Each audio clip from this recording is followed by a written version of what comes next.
go game. Assalamualaikum warahmatullahi wabarakatuh. Bismillahirrahmanirrahim. Perkenalkan, nama saya Dedi Arusendra.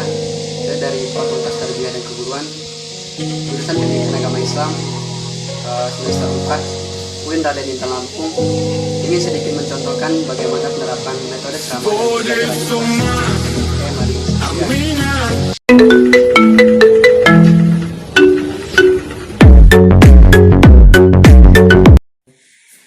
baik adik-adik semua, sebelum kita memulai pembelajaran kita hari ini, alangkah baiknya kita untuk berdoa terlebih dahulu.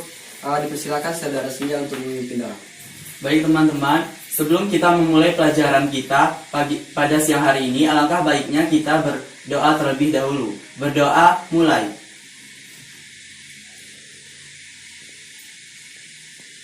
Berdoa selesai.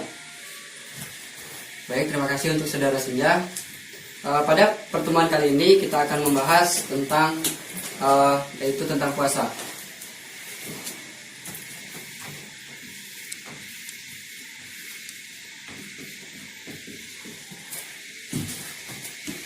Sebelumnya mungkin kita sudah tahu puasa itu banyak sekali macamnya. Dan sebelum kita melanjutkan, adakah yang bisa menjelaskan apa itu puasa? Pak, Pak Heda, dipersilakan. puasa adalah menahan diri dari sesuatu yang tidak baik, makan, minum, atau sesuatu dari yang membatalkan. Dimulai dari terbit fajar hingga terbenamnya matahari. Ya, benar sekali itu.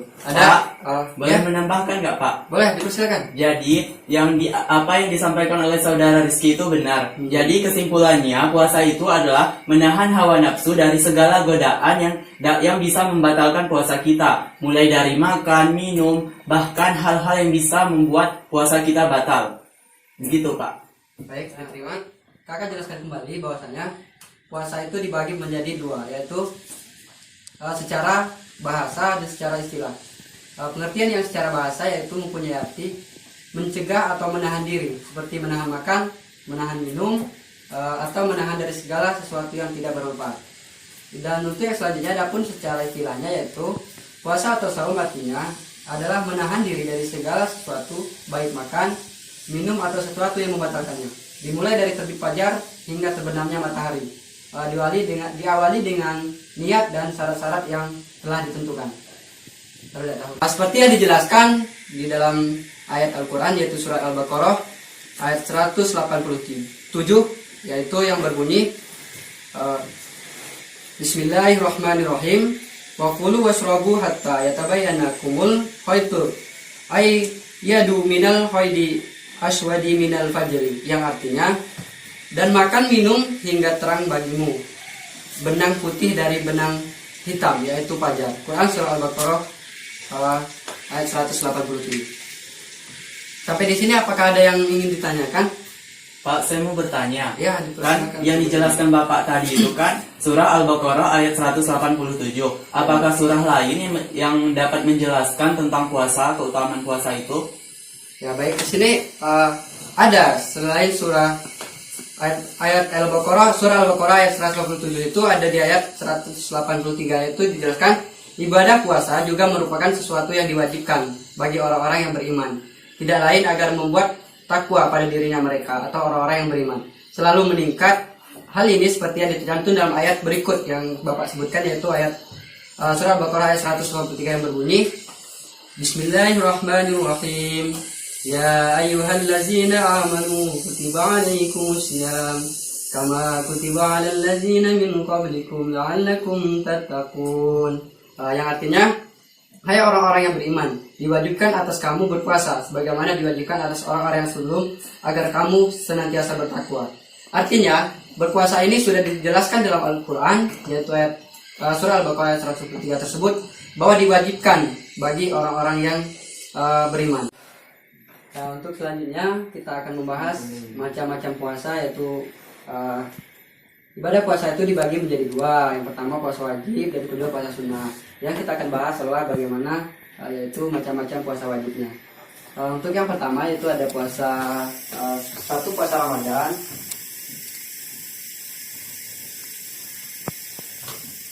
macam-macam puasa wajib. Yang pertama itu ada puasa Ramadan. Dan untuk yang kedua, apakah ada yang bisa menyebutkan? Saya Pak. Yaudah, dipersilakan untuk ditulis di papan tulis.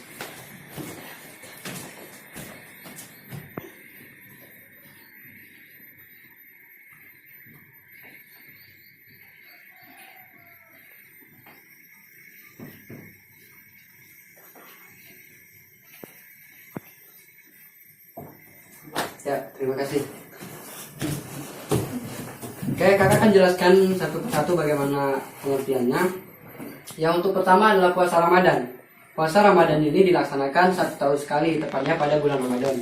Puasa inilah yang merupakan cerminan dari rukun Islam yang keempat. Perintah untuk menjalankan puasa Ramadan ini dimulai pada tahun kedua Hijriah, setelah Nabi Muhammad berangkat hijrah ke Madinah. Hukum dari menjalankan puasa Ramadan ini adalah fardu ain, artinya setiap orang punya kewajiban dalam mengerjakannya, dan tidak boleh seorang pun meninggalkan tanpa ada halangan yang dibenarkan oleh aturan tertentu atau syariat. Dan untuk yang selanjutnya itu adalah puasa qada. Puasa qada adalah puasa yang dilakukan seseorang untuk mengganti puasa yang telah ditinggalkan karena suatu halangan atau uzur dan telah melewati waktunya. Untuk yang selanjutnya yaitu puasa nazar. Puasa nazar adalah puasa yang dikerjakan karena adanya suatu janji atau nazar yang pernah diucapkan sebelumnya. Nazar di sini dimaksudkan janji atau keinginan yang bersifat positif atau baik. Puasa nazar ini menjadi wajib manakala janji atau nazar tersebut telah tercapai atau terpenuhi.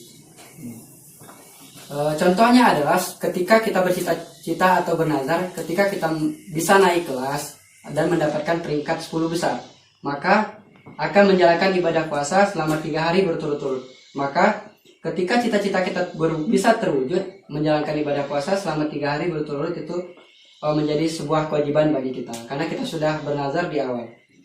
Dan untuk yang selanjutnya yaitu puasa kafarat. Puasa kafarat masuk dalam puasa yang wajib dikerjakan, dikarenakan seseorang telah melanggar atau suatu larangan yang telah ditetapkan dalam suatu ibadah tertentu. Puasa kafarat ini sebagai wujud denda atas pelanggaran yang telah dilakukan oleh seseorang tersebut. Adapun yang menyebabkan seorang untuk mengerjakan puasa kafarat adalah sebagai berikut. Artinya, puasa kafarat ini dilaksanakan dengan adanya sebab. Yang pertama, berkumpul dengan istri atau jima di siang hari pada bulan Ramadan. Dan yang kedua, melanggar aturan-aturan ihram yang telah ditetapkan. Yang ketiga, membunuh secara tidak sengaja. Yang keempat, melakukan jihor kepada istrinya. Jihor di sini disebut adalah suatu perbuatan yang jelas diharamkan karena menyamakan seorang istri dengan ibunya sendiri hingga pada akhirnya menyakiti hati istrinya sendiri. Dan untuk selanjutnya tidak mampu memenuhi nazar atau melanggar sumpahnya sendiri. Dan untuk yang terakhir yaitu mengerjakan haji dan umroh dengan cara tamatuk atau haji yang dilakukan setelah umroh, dan qiron, haji dan umroh dilakukan secara bersamaan. Selanjutnya ada syarat wajib sah puasa dan syarat sah puasa. Ini berbeda ya. Oke, syarat wajib puasa itu yang pertama berakal sehat, artinya orang gila tidak diwajibkan. Dan untuk kedua sudah balik atau dewasa. Jadi untuk anak-anak yang belum balik atau belum dewasa tidak diwajibkan untuk berpuasa. Dan untuk yang tiga lah mampu untuk menjalankan puasa. Dan syarat sah puasa ini yang pertama yaitu beragama Islam. Dan yang kedua mumayyiz, artinya mempunyai kemampuan membedakan antara baik dan buruknya. Dan yang ketiga suci dari haid, atau ini khusus bagi wanita. Dan yang keempat mengetahui waktu-waktu berpuasa, diwajibkan, disunahkan atau diharamkan puasa. Dan untuk yang selanjutnya itu ada rukun puasa. Yang pertama rukun puasa itu ada niat puasa. Sudah jelas ya, kita untuk berpuasa pastinya akan berniat terlebih dahulu. Adakah yang bisa untuk menyebutkan atau niat puasa? Baik, tidak bisa ya. Kakak sendiri akan melapaskan niat berpuasa yaitu Bismillahirrahmanirrahim. Yaitu samadin anadai fardhi sahri ramadana haji sanati lillahi ta'ala, yang artinya saya niat berpuasa esok hari untuk menunaikan kewajiban di bulan Ramadan tahun ini karena Allah Ta'ala.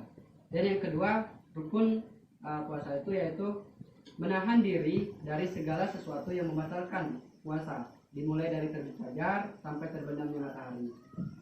Selain ada rukun puasa dan syarat sah puasa dan syarat puasa, di sini ada hal-hal yang membatalkan puasa.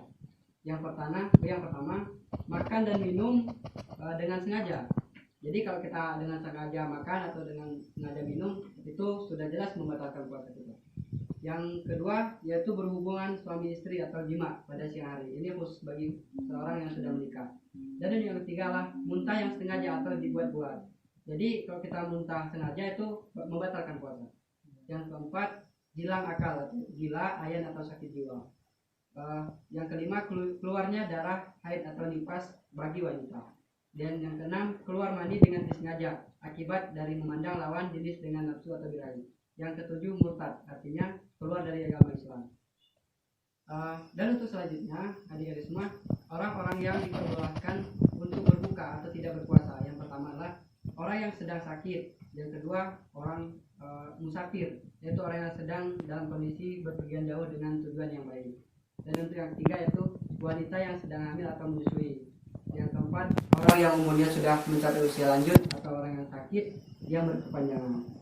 Dan untuk selanjutnya, waktu yang diharamkan untuk berpuasa, artinya tidak diperbolehkan berpuasa. Yang pertama, puasa pada tanggal 1 bulan Syawal, hari raya Idul Fitri. Jadi pada hari raya Idul Fitri itu kita tidak diwajibkan atau diharamkan untuk berpuasa.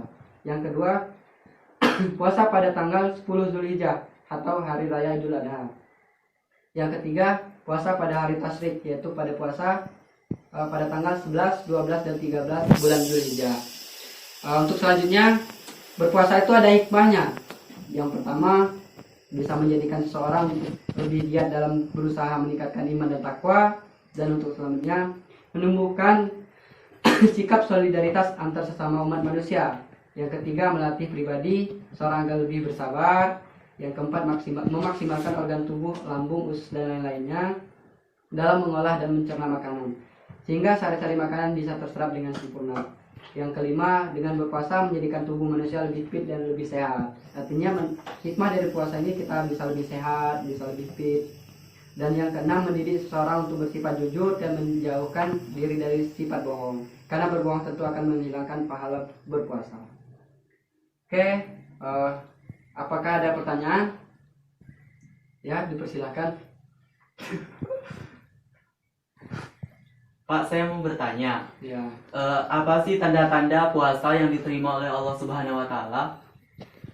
Untuk tanda-tanda berpuasa yang tentunya kita harus mengikuti rukun puasa atau syarat sah puasa, yaitu beragama Islam. Itu sudah tanda-tanda termasuk puasa yang diterima oleh Allah Subhanahu Wa Taala. Namun tidak ada jaminan bahwa itu diterima atau tidaknya, karena hanya Allah yang tahu.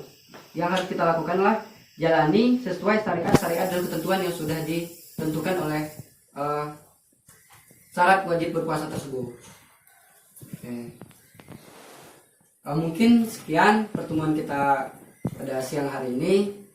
Kalau ada kurang dan lebihnya, kakak minta maaf. Kita sambung lagi di minggu depan. Semoga kita bisa sehat walafiat sehingga kita bisa bertemu kembali pada minggu depan. Ya. Oke, kakak tutup. Wassalamualaikum warahmatullahi wabarakatuh. Waalaikumsalam warahmatullahi wabarakatuh.